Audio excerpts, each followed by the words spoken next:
The following is a segment from the Carl King Podcast. If you enjoy this show, be sure to like, subscribe, and send us burritos. I hate this song, can we turn it off now and check out something else and I'll listen to it all day long. I hate this song, the idea wasn't bad, but now I'm super sad because they did it all fucking wrong.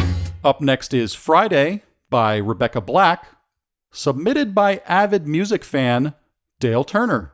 Now, we all have to realize Friday is not actually by Rebecca Black, as she was only 13 years old at the time. Her mom paid a company called Arc Music Factory $4,000 to make a song and music video with her, which seems like a fun thing to do when your kid is 13. Of course, no one was expecting the video to get so much attention, and that 13-year-old girl was then made fun of by pretty much the entire world. By the way, there's a short documentary by Vice about it called I Made the Most Hated Music Video Ever, in which Rebecca Black talks about her experience. And she is still making music and videos on her YouTube channel where she is known as simply Rebecca. Now let's talk about the actual nuts and bolts of this song. Non-musicians like Dale Turner will need to hang in there while I talk some serious music theory. Friday is performed at 112 BPM, and no coincidence, 112 BPM is the same tempo as Pantera's Cowboys from Hell, and this song has a strikingly similar lyrical theme, but we will get to that in just a little bit. We're in the key of B major, which is a good choice of key, and the chords are B, G sharp minor, E, and F sharp. That makes it a 1-6-4-5 progression. Some of you might know that as Earth Angel or Ice Cream Changes. And it doesn't change throughout the song. It's those same 4 chords over and over. Apparently, Arc Music Factory charged $1,000 per chord. In the verses, the vocal melody is almost entirely a single note, B, the root note of the key.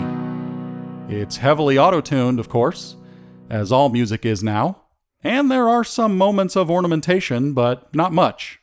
The chorus melody is an oddity, but not quite to Trevor Dunn level. During the main hook of the song, when she sings the word Friday, she is singing the scale degrees 3 to 2. So it's a consonant note resolving to a dissonant note. But this is far from being the least sensible thing about the song. The lyrics are in a style that screenwriters call on the nose, meaning they are literal exposition describing physical things that are happening. There's no abstraction or symbolism happening.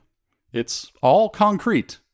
Examples are, gotta get down to the bus stop, gotta catch my bus, I see my friends. And the lyrics don't rhyme at all.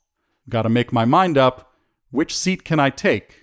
And we hear many sentences forced into rhythms without concern for matching the accented syllables to the weak and strong beats.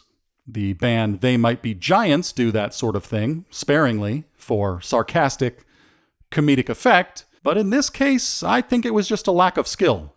For instance, at the end of the bridge, Rebecca Black sings, "Tomorrow is Saturday and Sunday comes afterwards." And the word afterwards lands on and is sustained on the 6th scale degree, which does make some mathematical sense because it's a G sharp over the 4 chord, which is an E major, but it makes the non-rhyming and off-accented afterwards sound even more wrong. Now, there is certainly a combination of things that make words or sentences musical or non-musical. Things like rhythm, accented syllables, and the arrangement of phonemes that are pleasant to the ear. I'm sure it varies from culture to culture, but songwriters develop an intuitive sense for it. But the person who wrote this song did not seem to have that. So I'd like to say thank you to Dale Turner for hating this song. If you enjoyed this segment from the Carl King Podcast, remember, you can also listen on Apple Podcasts, Spotify, or through an old rubber hose.